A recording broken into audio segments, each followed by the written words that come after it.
The courtroom clock ticked louder than my heartbeat, each second a reminder that I was still under his thumb.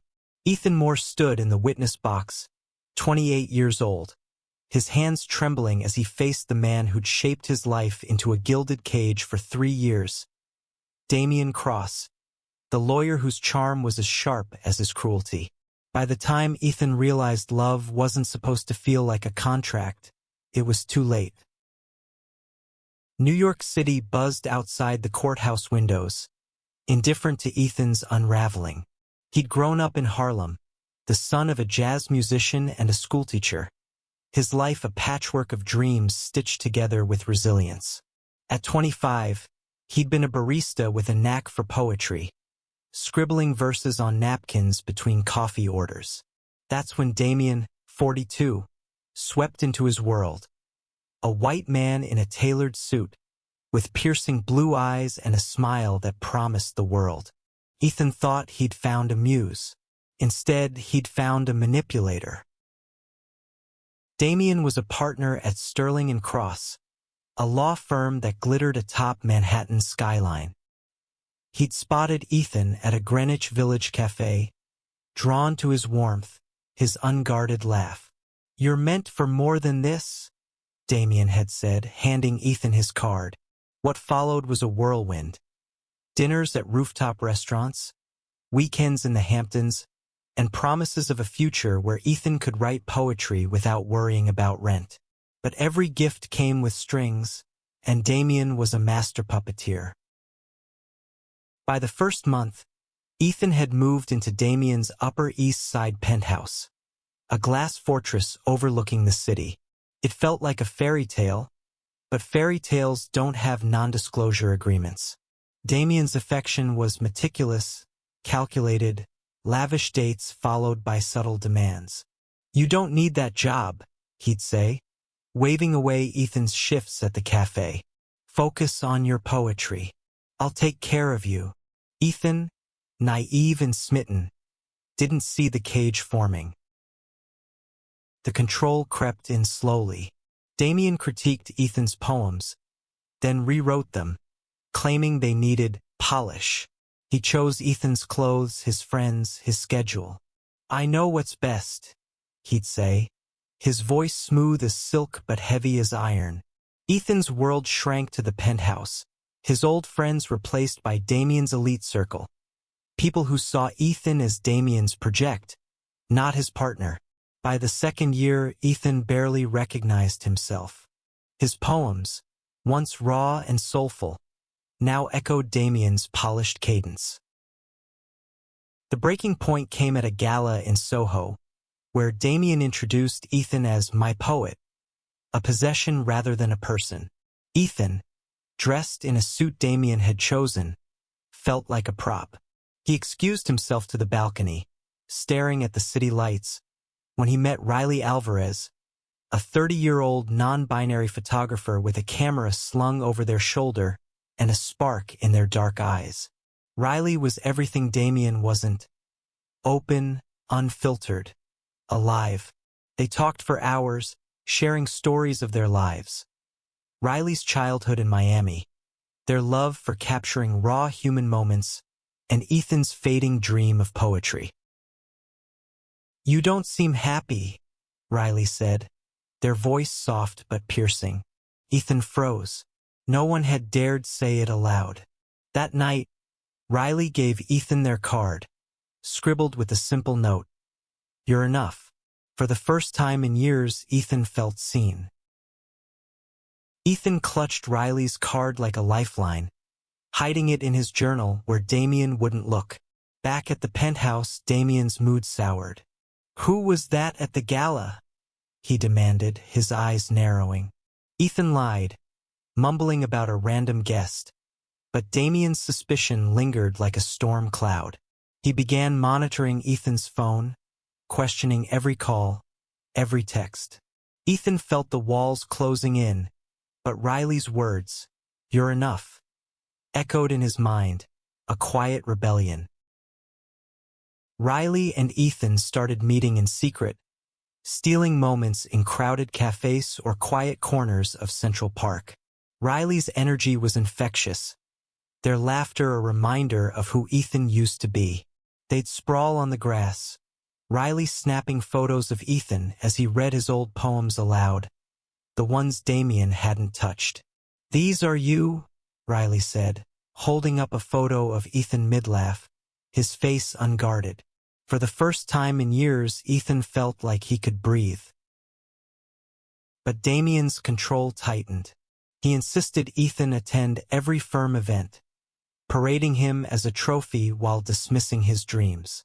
"Poetry doesn't pay," Damien said one night, tossing Ethan's journal aside.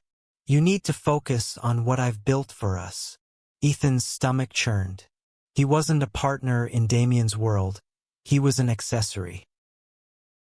One evening, Riley invited Ethan to an underground art show in Brooklyn, a gritty warehouse filled with queer artists and dreamers.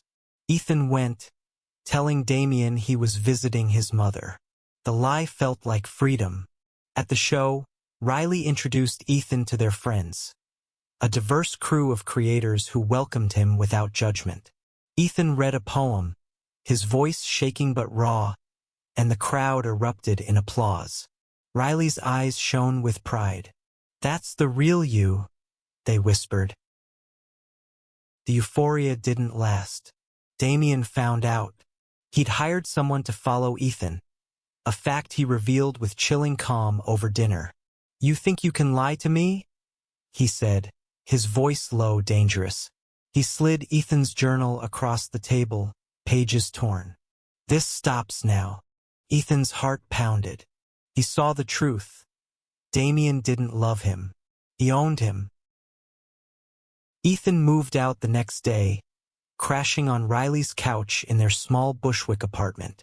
Riley didn't push, didn't pry, just offered a safe space and quiet support. But Damien wasn't done. He called, texted, showed up at Ethan's old cafe, leaving notes that alternated between apologies and threats. "You'll regret this," one read. Ethan's fear grew, but so did his resolve. Living with Riley was like rediscovering color after years of gray. Their apartment was chaotic, cameras, prints, and half-finished canvases everywhere, but it felt like home. Ethan started writing again, his poems rawer, bolder, fueled by the pain of Damien's control and the hope Riley sparked. But Damien's shadow loomed. He sent gifts to Riley's apartment, expensive watches, handwritten letters, each one a reminder of his reach. Ethan burned the letters, but the fear lingered. Riley helped Ethan rebuild. They introduced him to a community center in Harlem, where he started teaching poetry to queer youth. The kids' honesty, their unfiltered stories, reminded Ethan of his own resilience.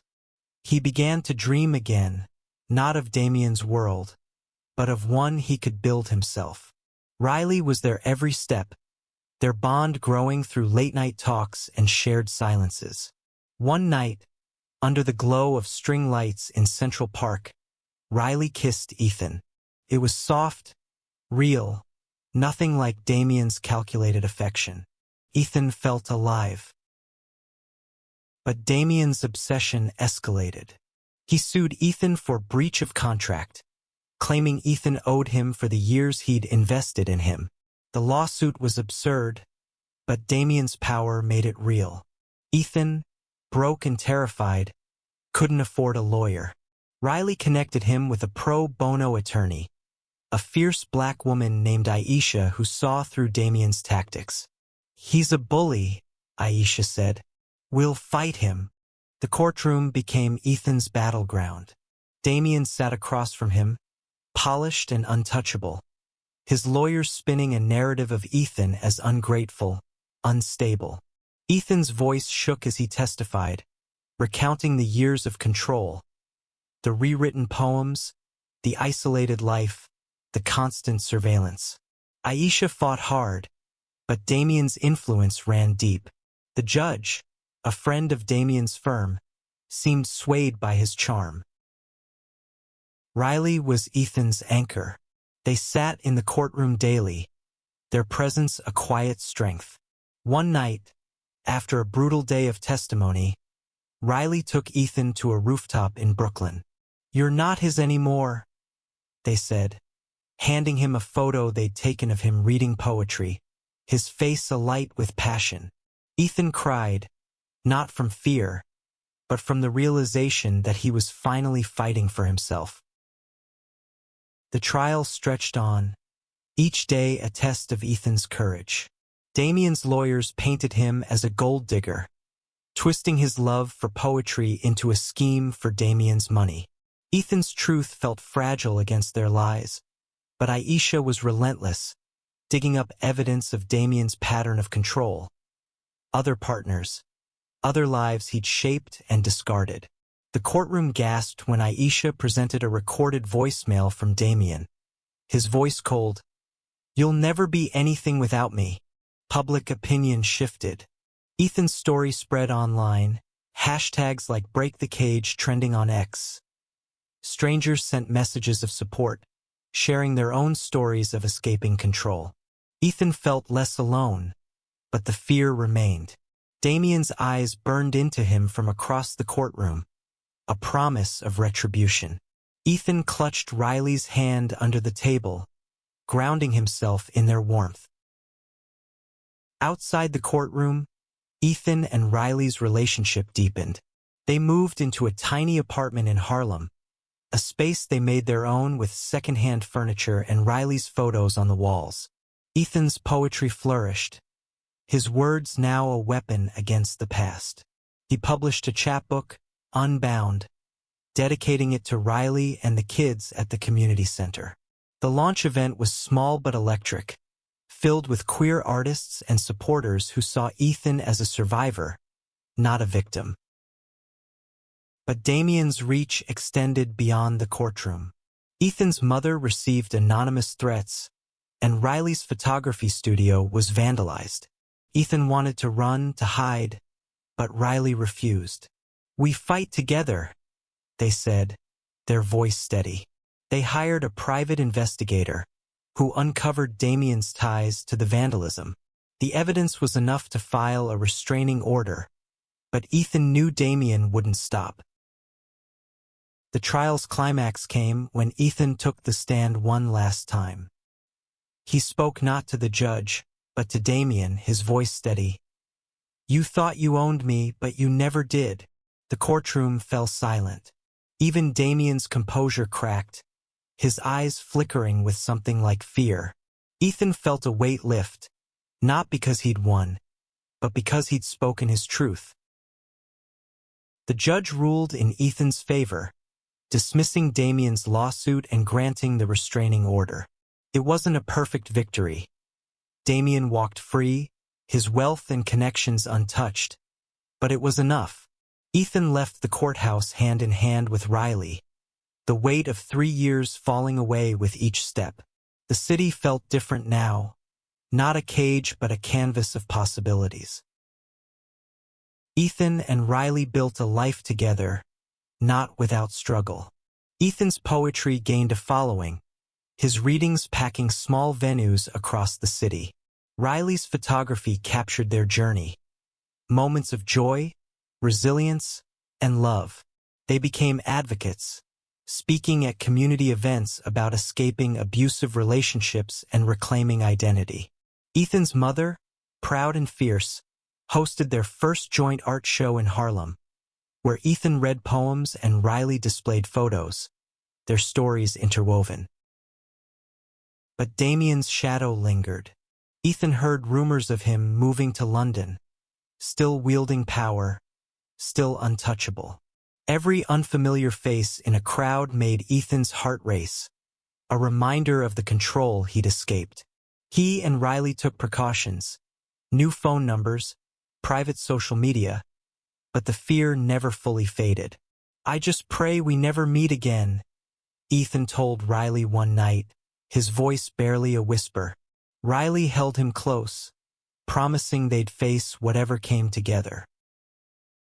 The story's true ending wasn't the courtroom victory, but the life Ethan built after. He found purpose in his poetry, love in Riley's unwavering support, and strength in the community that rallied around him. At a Central Park reading, under the same autumn leaves where they'd first kissed, Ethan read a poem titled Free. The crowd cheered, but his eyes were on Riley, whose smile said everything. You're enough. Ethan's journey taught him that love isn't control. It's freedom. He'd spent 3 years as Damien's possession, but now, at 28, he was his own. The scars remained, but so did the hope, carved into every poem, every photo, every moment he and Riley shared. They were proof that even after the darkest years, you could find light again.